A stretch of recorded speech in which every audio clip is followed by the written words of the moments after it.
It is 6:49. This is your morning in 8 minutes. New this morning, 4 suspects are in custody after a shooting late last night in Cott County.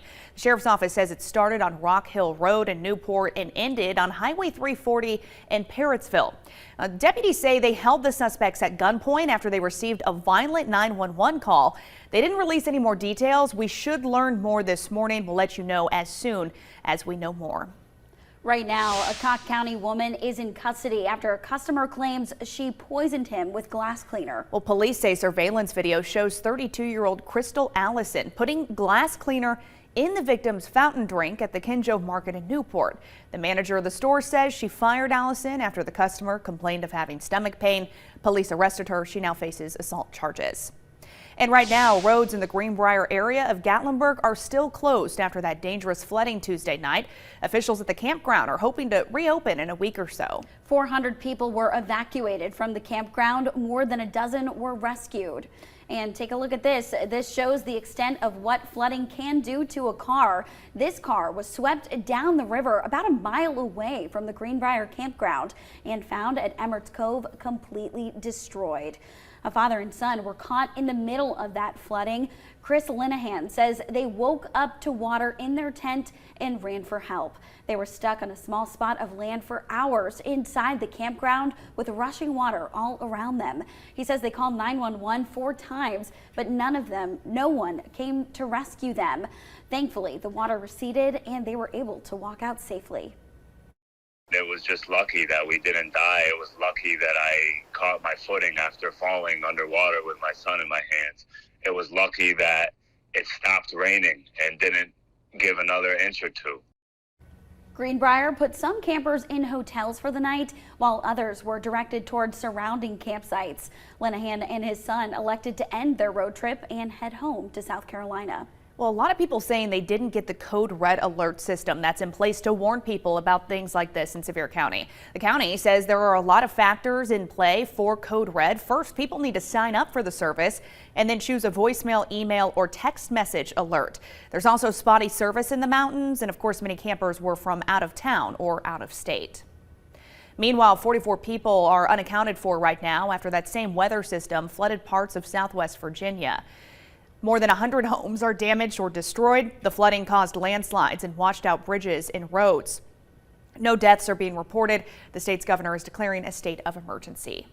The woman at the center of a golden alert in Kentucky is safe this morning. Middlesboro police say 22-year-old Brooke Marie Vreeland returned to her home last night. Investigators originally thought she could have been in Granger County with a man under questionable circumstances. Police now trying to figure out where she was during the time she was missing. And new details this morning, the inmate who escaped an Alabama jail with a corrections officer is being indicted for felony murder in connection to that officer's death. Casey White is accused of causing the death of Vicky White, who authorities originally said killed herself during a car chase in May. The two were not related. The escape kicked off an 11-day manhunt that started in Alabama and ended in Indiana and went through Tennessee. Both suspects led authorities on a high-speed chase before crashing a pickup truck. Authorities found the body of Vicky White inside the truck. Her death ruled a suicide by a self-inflicted gunshot wound. But according to Alabama law, now Casey White is charged with felony murder. Well, keeping an eye on your money. Inflation does not appear to be going anywhere. In fact, it is the highest it's been in 40 years. Consumer prices surged more than 9% in the U.S. in June. Higher rents and increased food costs helped power that surge. But gas and energy prices are the biggest inflation drivers by far. The Federal Reserve indicated it will likely increase interest rates until inflation levels off. A hike of 0.75 percentage point is expected later this month. That would make it more expensive to borrow, from car loans to mortgages and credit cards. Well, new details. Tonight, Knoxville City Council will take a look at the traffic noise cameras installed in parts of downtown.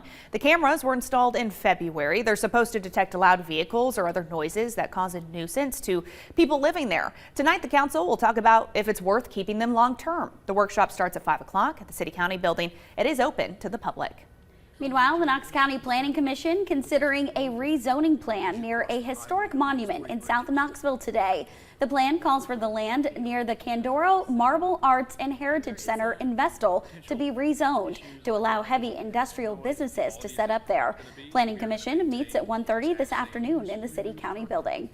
Also happening today, you're going to hear from the candidates running for the open seats on the Knox County Board of Education. Several organizations are hosting a forum tonight. It'll be at the Tennessee Valley Unitarian Universalist Church on Kingston Pike at 6:30. And this comes as early voting kicks off tomorrow for the state primary and county general elections. Officials say this year's ballot will be the longest in 8 years. There's 61 contests on there. We have a sample ballot right now you can take a look at in the WVLT News app. We also have locations where you can vote early. It runs through the 27th with Election Day on August 4th. Your first alert forecast with Chief Meteorologist Heather Haley.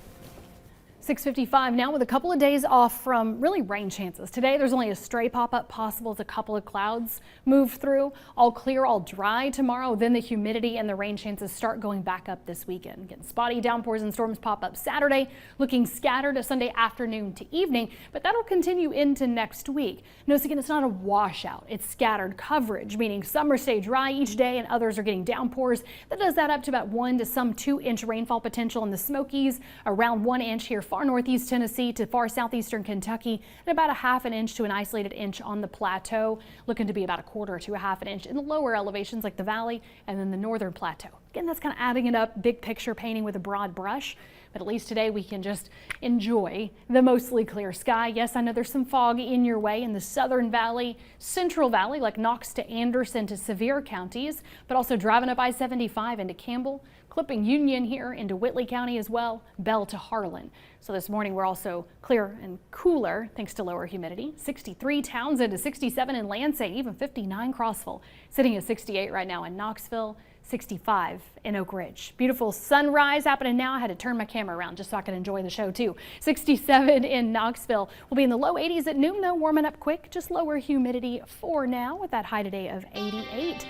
So let's enjoy the next couple of days before those storms return. And getting a look at your first alert traffic, those interstates and main roads on time as you're getting out the door on this Thursday morning, but you could run into some varying views along your commute. I-40 at Watt Road looking a little foggy, but you're looking a lot better at I-40 right around Alcoa Highway. Just use some caution out there on the roads. I know my lawn finally has like a little bit of grass growing. Oh, mine's just weeds. Yeah. Well, that too. The weeds somehow grow even when there's not rain. Yes, but, yeah. All right. Well, thanks so much. Enjoy the day. Hope you guys have a great one.